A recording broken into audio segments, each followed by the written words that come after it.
everyone, excuse my nails. I was not planning to film this video at all, but I'm just about to start some artwork and I ordered a few art supplies for that, so I did want to share things that I got.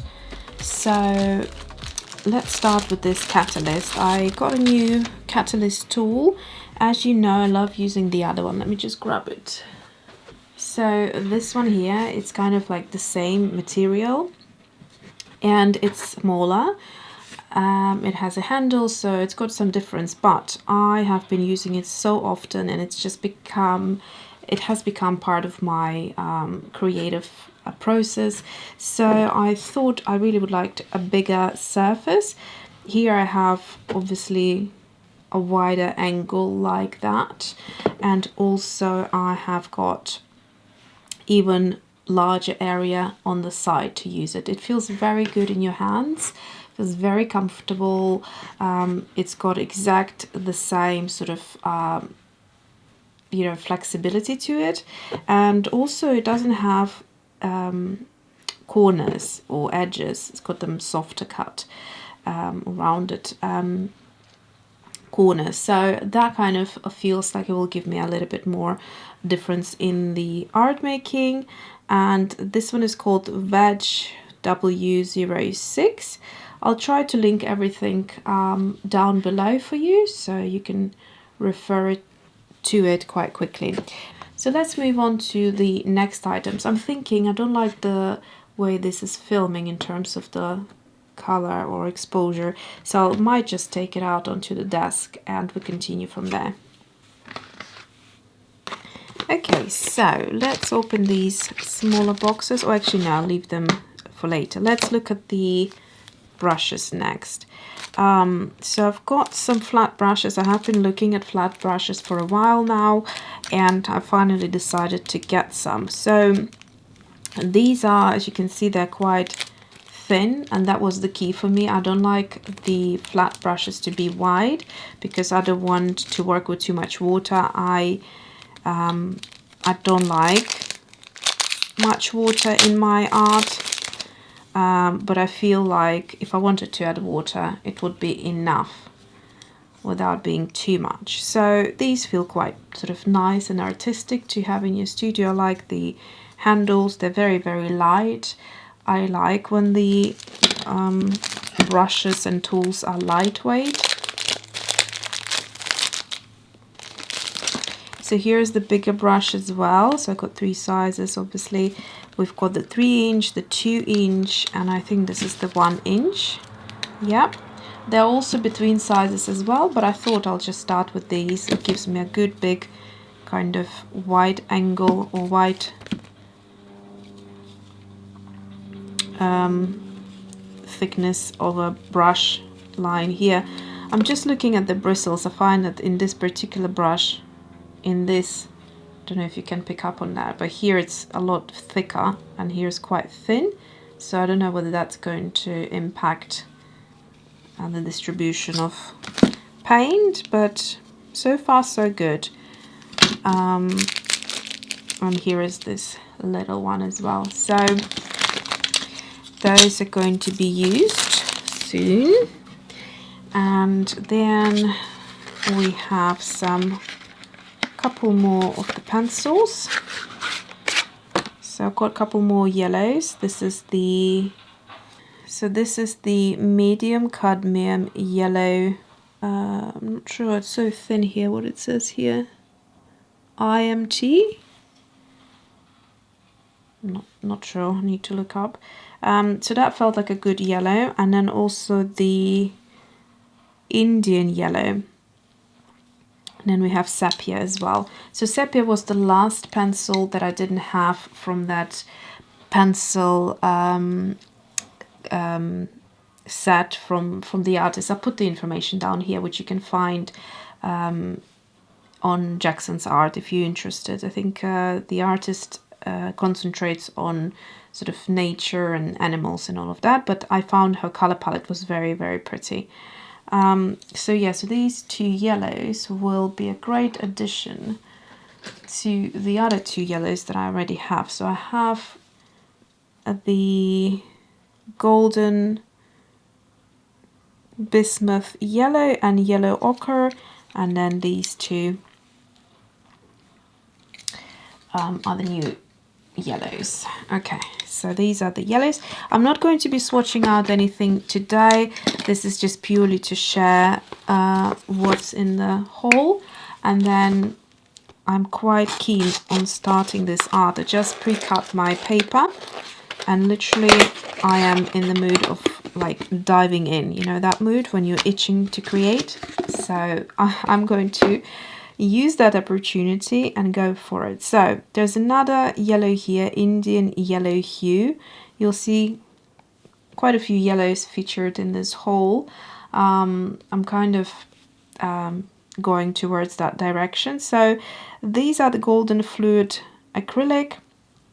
These are not these ones which are high flow. These are just the fluid acrylic, so they're a little bit thicker than the high flow, but not as thick as their kind of regular heavy body. So I thought I'll give it a go. I have never tried them yet, but this color was available, and so I thought I'll go for it. And I actually, the online course that I have taken for abstract art recently, the artist featured these, so I thought I'll give it a try.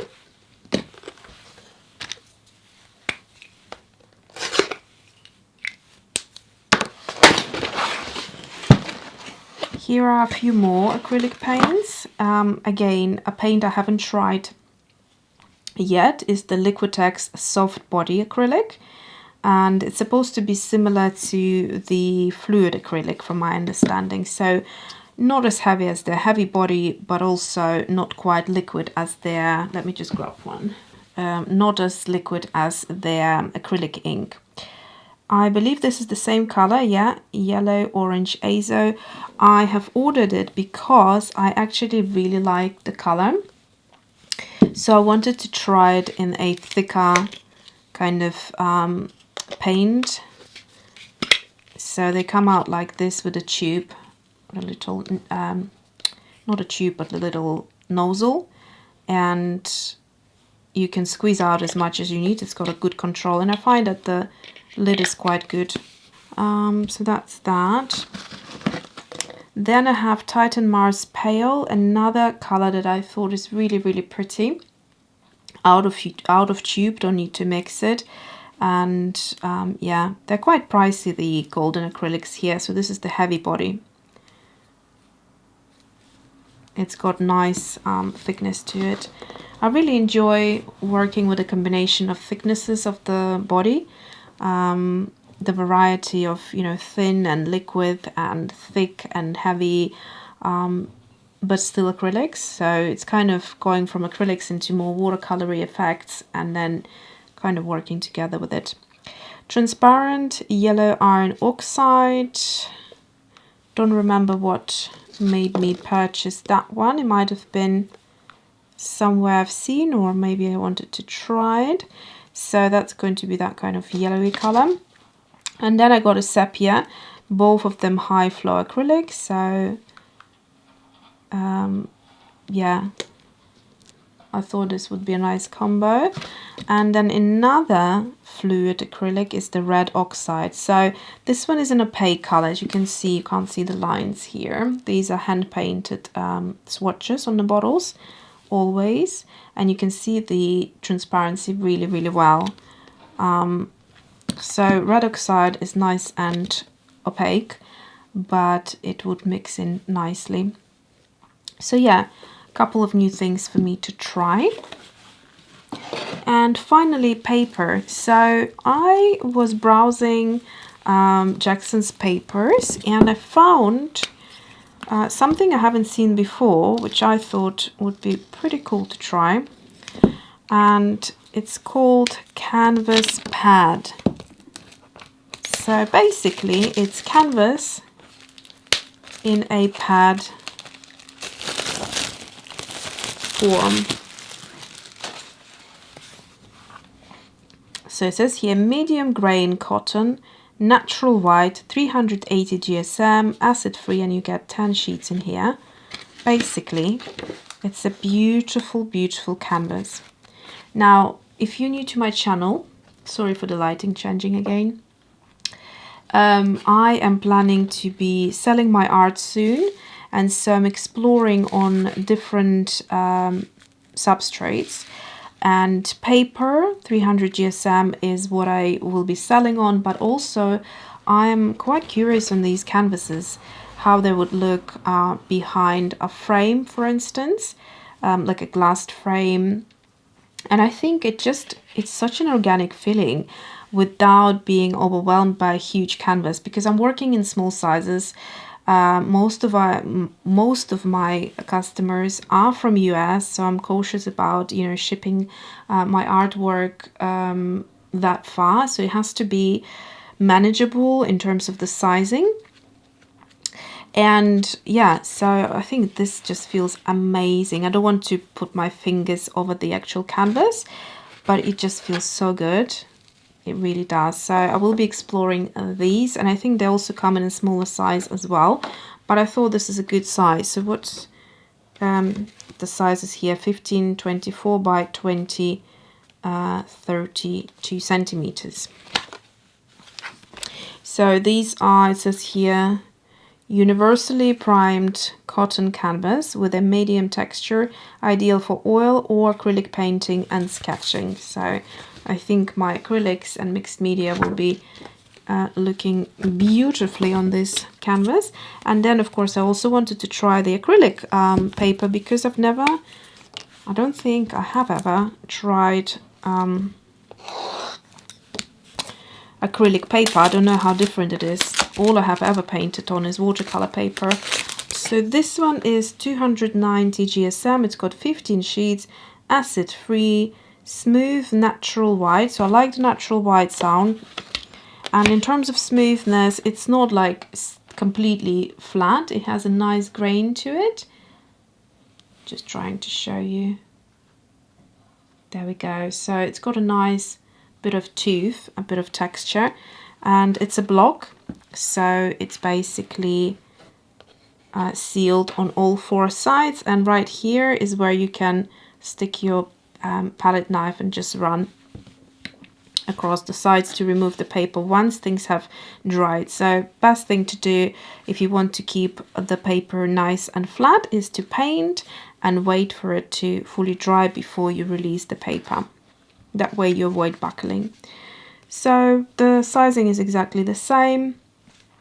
And yeah, I will try that, see how different acrylic behaves on acrylic paper, whether that's going to make it any more vibrant or whatever it could be.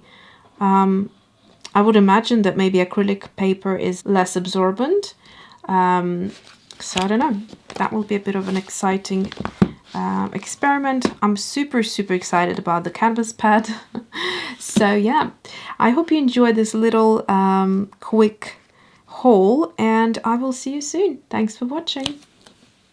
Hi everyone, this is the next day, and I wanted just to come in and show you a couple of things. So I think in the video I have mentioned this color collection by Bonnie Snowdon. It's called Co-op Pencil Selection. It's a set of 19 pencils by Caran Luminance, and I had a swatch out here, so I thought I'll just show it to you. The colors are super lovely, and you get an idea. So these are all the 19 colors. You can actually pose and take a note of any colors that you fancy. Here is the white that I have.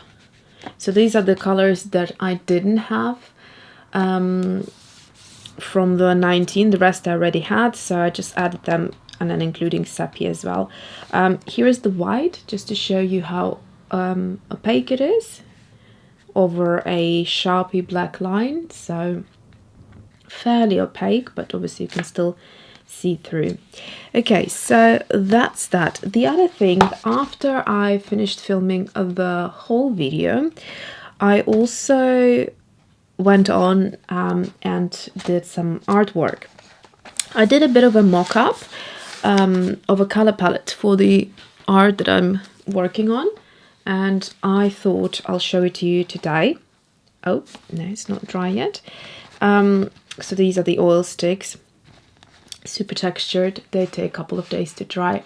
So I'm using this lovely paper, which I forgot what exactly it is. So I'll try to find it in my Jackson's invoices and put it down here. But I think art looks super smart on it, kind of, you know, on just a plain white paper.